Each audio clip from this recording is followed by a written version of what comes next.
پاکستان اور سعودی کے مابین دفاعی معاہدہ خوش آئند ہے۔ پاکستان اور سعودی عرب کے دفاع کے لیے ڈٹ کر کھڑے ہوں گے۔ Chairman P T I barrister Gohar کی جھنگ میں میڈیا سے گفتگو کہا، سعودی اور پاکستان کے مابین دفاعی معاہدے سے عوام خوش ہیں۔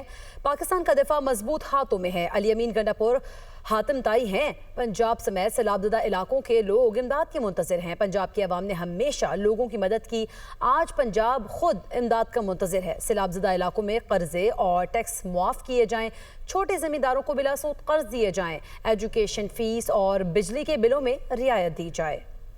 پاکستان اور سعودی کے مابین دفاعی معاہدہ خوش آئند ہے۔ پاکستان اور سعودی عرب کے دفاع کے لیے ڈٹ کر کھڑے ہوں گے۔ Chairman P T I barrister Gohar کی جھنگ میں میڈیا سے گفتگو کہا، سعودی اور پاکستان کے مابین دفاعی معاہدے سے عوام خوش ہیں۔ پاکستان کا دفاع مضبوط ہاتھوں میں ہے۔ علی امین گنڈاپور حاتم طائی ہیں۔ پنجاب سمیت سیلاب زدہ علاقوں کے لوگ امداد کے منتظر ہیں۔ پنجاب کی عوام نے ہمیشہ لوگوں کی مدد کی، آج پنجاب خود امداد کا منتظر ہے۔ سیلاب زدہ علاقوں میں قرضے اور ٹیکس معاف کیے جائیں، چھوٹے زمینداروں کو بلا سود قرض دیے جائیں، ایجوکیشن فیس اور بجلی کے بلوں میں رعایت دی جائے۔